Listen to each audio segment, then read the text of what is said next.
Our top focus tonight, let's tell you about the implications of Israel's latest warning. The country's defense minister has told tens of thousands still in Gaza City that it was their last opportunity to leave immediately, or in his words, face the full force of Israel's assault. And he further said that anyone who remains behind will be considered a terrorist or a supporter of terrorism.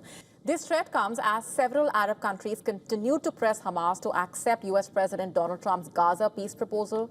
The deadline is closing in, and Qatar, one of the mediators, has urged Hamas to study the deal seriously and respond. But the war is approaching its second year now, and the room for compromise seems to be shrinking fast. In Washington this week, Israeli Prime Minister Benjamin Netanyahu stated clearly that if Hamas rejects Trump's peace plan, then Israel will finish the job by itself. Listen in. If Hamas rejects your plan, Mr. President, or if they supposedly accept it and then basically do everything to counter it, then Israel will finish the job by itself. This can be done the easy way, or it can be done the hard way, but it will be done. Netanyahu's comments came just days after Israel's defense minister has warned Hamas on social media that if Hamas does not release all the hostages and disarm, Gaza will be destroyed and Hamas will be eliminated. And a day after his talks with Trump at the White House, Netanyahu insisted that Israel had not agreed to the creation of a Palestinian state. Absolutely not, and it is not written in the agreement, but one thing was made clear: we will strongly oppose a Palestinian state.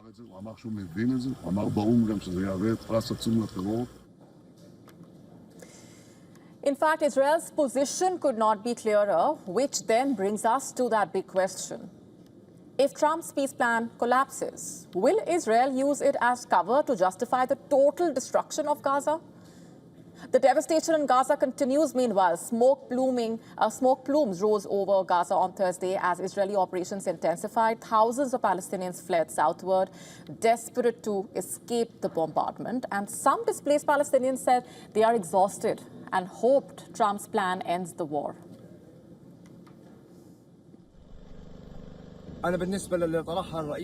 As for what was proposed by U.S. President Trump or someone else, whoever that person is, I agree with it. Because honestly, we are officially tired, we are exhausted, I'm exhausted, I, my children, my sisters, and my mother are all exhausted. There are not even children left. I am telling you, women are gone, men are gone, the elderly are gone, children are gone.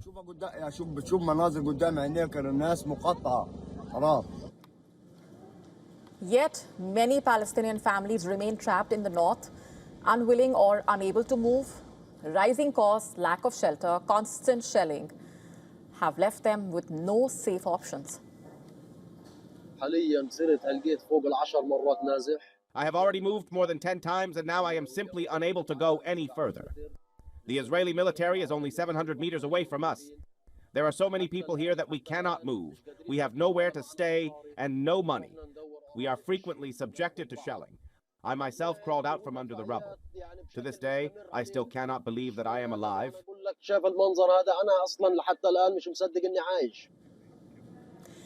And amid all of this, Israeli forces have intercepted around 40 boats carrying aid and foreign activists, including Swedish campaigner Greta Thunberg, triggering international condemnation and protests. The flotilla, which set sail in late August, is transporting medicine and food to Gaza and consists of more than 40 civilian vessels with about 500 parliamentarians, lawyers, activists. It is being seen as one of the biggest symbols of opposition to Israel's blockade of Gaza in a way.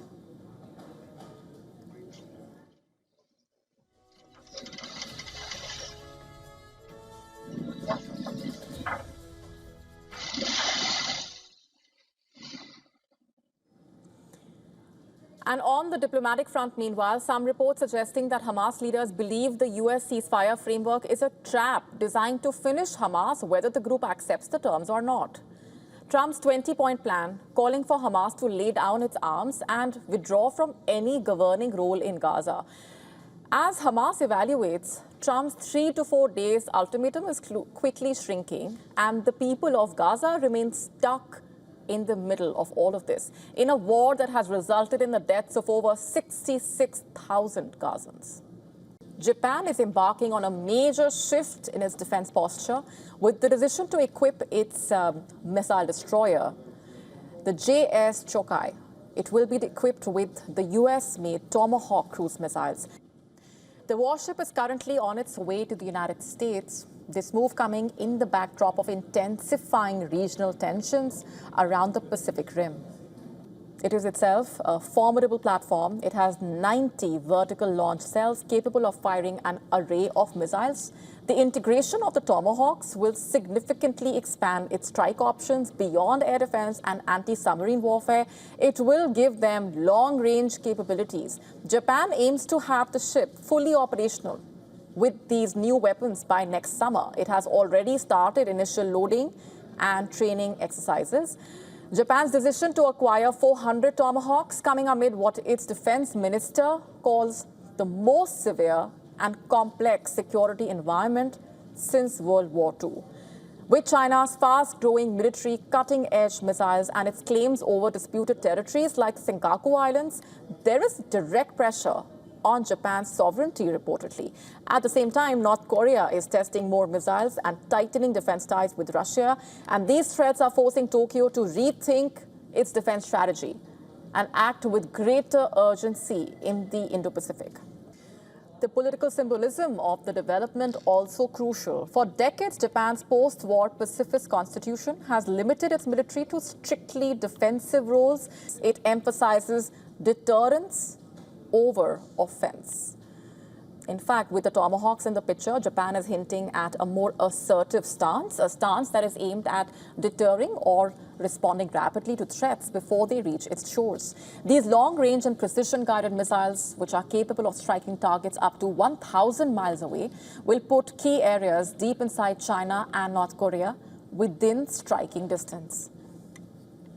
And while Tokyo frames the missiles as a tool of defense, Beijing strongly condemns the move and accuses Japan and the US of escalating an arms race that threatens regional stability. And this shift is not happening in isolation, of course.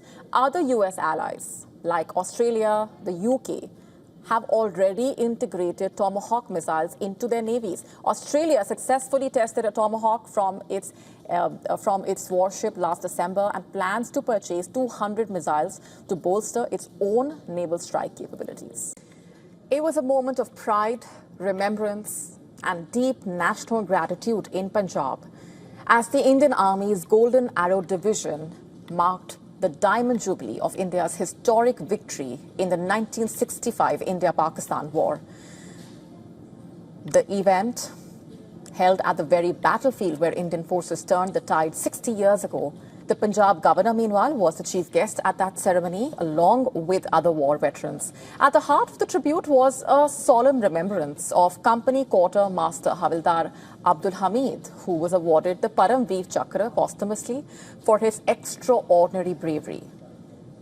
His fearless destruction of enemy tanks and ultimate sacrifice remain an enduring symbol of courage and patriotism. A new Archives Cum Museum and the dedicated Hamid Gallery were inaugurated during the ceremony. It preserves the stories, the artifacts, and the spirit of the soldiers who shaped India's victory for future generations. A 72-foot national flag was also hoisted at the war memorial to mark the solemn occasion. As India moves forward into the era of Amrit Kal, the commemorations there stood as a powerful reminder once again of the Army's continuing role, not just in national defense, but in inspiring unity, discipline, and service across generations.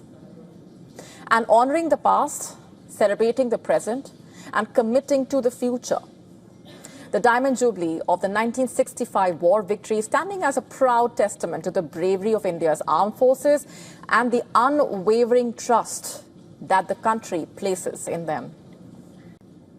The annual Vijayadashmi speech by the RSS chief Mohan Bhagwat carried special significance this year, as the organization, considered the ideological parent of the ruling BJP, is set to complete 100 years of its foundation. Mohan Bhagwat stressed upon unity, self-reliance and cultural vision and called for India to pursue friendship with all. He cautioned that the country should remain vigilant and continue strengthening security capabilities, calling social unity the foundation of national strength. The leader underlined that India's diversity of language, faith, caste and lifestyle must not become a source of division. Quoting B.R. Ambedkar, Dr. Ambedkar, Bhagwat stressed inherent cultural unity as India's foundation, and the RSS chief said Hindu society, inclusive and rooted in the idea of Vasudhaiva Kutumbakam, carries the responsibility of national prosperity and global contribution. When many people with diverse beliefs coexist in a society, there can be some noise and chaos from time to time. Despite that, one should ensure that rules and regulations as well as harmony is not violated. Taking law into one's own hands, coming out on the streets and resorting to violence and hooliganism on insignificant things and due to one's own doubts is not right. Trying to incite a particular community and putting up a show of strength are all pre-planned conspiracies.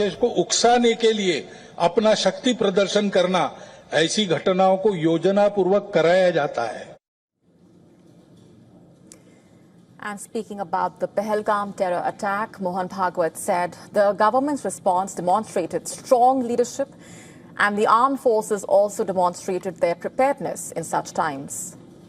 In his speech, he also weighed in on the U.S. tariff row, taking a shot at the United States. He said the tariffs imposed by the U.S. administration were implemented keeping in mind their own interests. No country can survive in isolation. This dependence on foreign countries must not turn into compulsion, because we don't know when and how this dependence will change. That's why, considering this dependence and unity of the world, if we need to live without making this dependence into a compulsion, we have to rely on Swadeshi and focus on self-reliance. We have to become self-reliant. And he also expressed concern over the political instability in India's neighboring countries, Sri Lanka, Bangladesh, Nepal. He said that violent outbursts cannot bring meaningful change.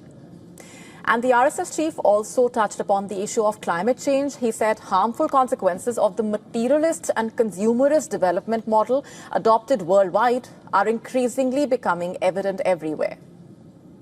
The celebrations at the RSS headquarters, marked by weapons worship, several dignitaries, including former President Ramnath Kovind and Union Minister Nitin Gadkari, attended that ceremony. The organization launched its centenary year celebrations on Thursday, marking 100 years since its founding.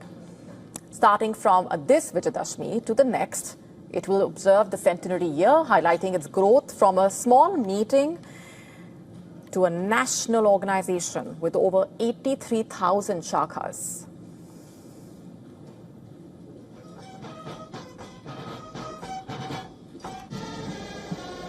That's